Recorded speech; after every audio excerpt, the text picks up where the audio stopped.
Engineering ಸೀಟ್ನಲ್ಲಿ blocking ಮಾಡಲಾಗ್ತಿತ್ತು ಅನ್ನುವಂತ ಆರೋಪದ ಕೇಸ್ಗೆ ಸಂಬಂಧಪಟ್ಟಂತೆ ಇಡಿ ಅಧಿಕಾರಿಗಳಿಂದ 19.46 ಕೋಟಿ ರೂಪಾಯಿ ಮೌಲ್ಯದ ಆಸ್ತಿಯನ್ನ ಮುಟ್ಟುಗೋಲು ಹಾಕಿಕೊಳ್ಳಲಾಗಿದೆ. ಇಂಜಿನಿಯರಿಂಗ್ ಸೀಟ್ ಬ್ಲಾಕಿಂಗ್ ಆರೋಪದ ಪ್ರಕರಣಕ್ಕೆ ಸಂಬಂಧಪಟ್ಟಂತೆ ಇಡಿ ಅಧಿಕಾರಿಗಳು 19.46 ಕೋಟಿ ರೂಪಾಯಿ ಮೌಲ್ಯದ ಆಸ್ತಿಯನ್ನ ಮುಟ್ಟುಗೋಲು ಹಾಕೊಂಡಿದ್ದಾರೆ. ಬಿಎಂಎಸ್ ಎಜುಕೇಶನ್ ಟ್ರಸ್ಟಿಗಳ ಆಸ್ತಿ ಮುಟ್ಟುಗೋಲು ಹಾಕೊಂಡಿರುವುದು. ಹಗರಣದ ಬಗ್ಗೆ ಕರ್ನಾಟಕ ಪರೀಕ್ಷಾ ಪ್ರಾಧಿಕಾರ ದೂರನ್ನ ನೀಡಿತ್ತು. ಮಲ್ಲೇಶ್ವರಂ ಹನುಮಂತನಗರ ಠಾಣೆಯಲ್ಲಿ ಕೇಸ್ ಕೂಡ ದಾಖಲಾಗಿತ್ತು. ಎಂಜಿನಿಯರಿಂಗ್ ಸೀಟ್ ಅನ್ನ ಬ್ಲಾಕಿಂಗ್ ಅಂತ ಹೇಳಿದ್ರೆ, ಫಾರ್ ಎಕ್ಸಾಂಪಲ್ ಒಂದು ಸೀಟ್ ತೆಗೆದುಕೊಳ್ಬೇಕಂತ ಹೇಳಿದ್ರೆ ಇಂತಿಷ್ಟು ಕೆಟಗರಿ ಅಥವಾ ಮೀಸಲಾತಿ ಅನ್ವಯ ಸೀಟ್ ಕೊಡ್ತಾರೆ. ಅದಾದ ಮೇಲೆ ರ್ಯಾಂಕಿಂಗ್ ಹೋಲ್ಡರ್ಸ್ ಕೊಡ್ತಾರೆ. ಇನ್ನು ಉಳಿದ ಸೀಟ್ಗಳನ್ನ ಇಷ್ಟಿಷ್ಟು ಹಣಕ್ಕೆ ಅಂತ ಕೆಲವರು ಬ್ಲಾಕಿಂಗ್ ಮಾಡ್ಕೊಳ್ತಾರೆ. ಆದ್ರೆ ಇಲ್ಲಿ ಸುಮಾರು ಕೋಟಿ ರೂಪಾಯಿಗೆ ಸೀಟ್ ಅನ್ನ ಹಂಚಿಕೆ ಮಾಡಿರುವಂತ ಆರೋಪ ಕೇಳಿ ಬಂದಿತ್ತು. ಬಿಎಂಎಸ್ ಎಜುಕೇಶನ್ ಟ್ರಸ್ಟಿಗಳ ಆಸ್ತಿಯನ್ನ ಮುಟ್ಟುಗೋಲು ಹಾಕೊಳ್ಳಲಾಗಿದೆ. ಇಡಿ ಅಧಿಕಾರಿಗಳು ಸುಮಾರು 19.46 ಕೋಟಿ ರೂಪಾಯಿ ಮೌಲ್ಯದ ಆಸ್ತಿಯನ್ನ ಮುಟ್ಟುಗೋಲು ಹಾಕೊಂಡಿರೋದು. ಈ ಹಗರಣಕ್ಕೆ ಸಂಬಂಧಪಟ್ಟಂತೆ ಪರೀಕ್ಷಾ ಅಂದ್ರೆ ಕರ್ನಾಟಕ ಪರೀಕ್ಷಾ ಪ್ರಾಧಿಕಾರದವರು ಕೂಡ ದೂರು ಕೊಟ್ಟಿದ್ರು. ಬ್ಲಾಕಿಂಗ್ ಆರೋಪದ ಅಡಿಯಲ್ಲಿ ಮಲ್ಲೇಶ್ವರಂ ಹನುಮಂತನಗರ ಠಾಣೆಯಲ್ಲಿ ಈ ಕುರಿತಂತೆ ಕೇಸ್ ದಾಖಲಾಗಿತ್ತು.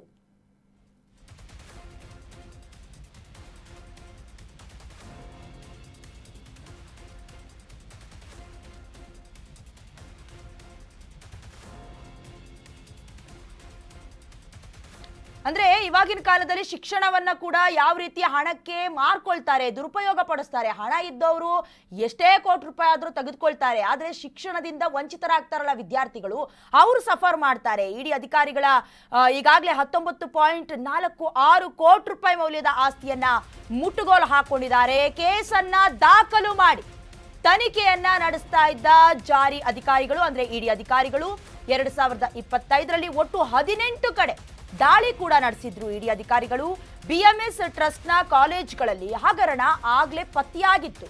ಕಾಲೇಜು ಆಡಳಿತ ಮಂಡಳಿ, ಮಧ್ಯವರ್ತಿಗಳು ಹಾಗೆ ಏಜೆಂಟರ ಮೂಲಕ ಸೀಟನ್ನ ಮಾರಾಟ ಮಾಡ್ತಿದ್ರಂತೆ. ಈ ಎಲ್ಲಾ ವಿಚಾರಗಳು ಕೂಡ ಬೆಳಕಿಗೆ ಬಂದಿದೆ.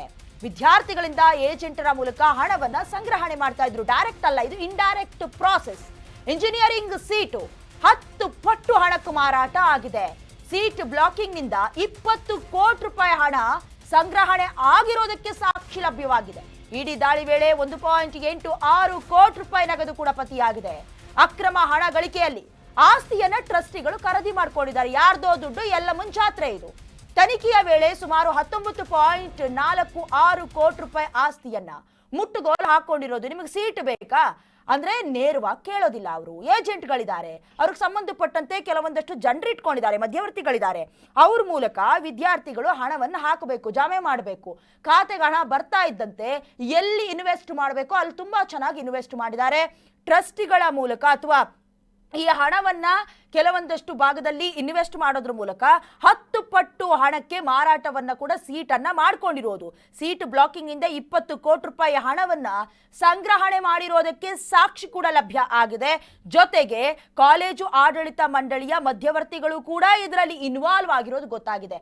ಮೊದಲೇ ಹೇಳ್ದಂಗೆ ಹಣ ಕೊಡೋರು ಕೊಡ್ತಾರೆ, ಅಷ್ಟೊಂದು ದುಡ್ಡು ಮಾಡಿರೋರು ಇದ್ದಾರೆ. ದೊಡ್ಡ ದೊಡ್ಡ ಕಾಲೇಜ್ನಲ್ಲಿ ಇಂಜಿನಿಯರಿಂಗ್ನ ಕೇವಲ ದುಡ್ಡನ್ನಲ್ಲೇ ತೆಗೆದುಕೊಳ್ಳೋರು ಇರ್ತಾರೆ. ಆದ್ರೆ ನಿಜಕ್ಕೂ ಕೂಡ ಹಗಲು ರಾತ್ರಿ ಶ್ರಮ ವಹಿಸಿ ಕೆಲಸ ಅಂದ್ರೆ ಇಂಜಿನಿಯರಿಂಗ್ಗೋಸ್ಕರ ಓದಿರ್ತಾರಲ್ಲ ಅಂತ ವಿದ್ಯಾರ್ಥಿಗಳಿಗೆ ಇದು ಲಾಸ್ ಆಗತ್ತೆ, ಅವ್ರಿಗೆ ಮೋಸ ಮಾಡ್ದಂಗೆ ಆಗತ್ತೆ ಅಂತ ಸಂಬಂಧಪಟ್ಟಂತೆ ಈಗ ಕೇಸ್ ಕೂಡ ದಾಖಲಾಗಿದೆ. ಎಷ್ಟರ ಮಟ್ಟಿಗೆ ಇನ್ವೆಸ್ಟಿಗೇಷನ್ ನಡೆಯುತ್ತೆ, ಎಷ್ಟರ ಮಟ್ಟಿಗೆ ಮುಟ್ಟುಗೋಲು ಹಾಕೊಳ್ತಾರೆ ಕಾದು ನೋಡ್ಬೇಕು.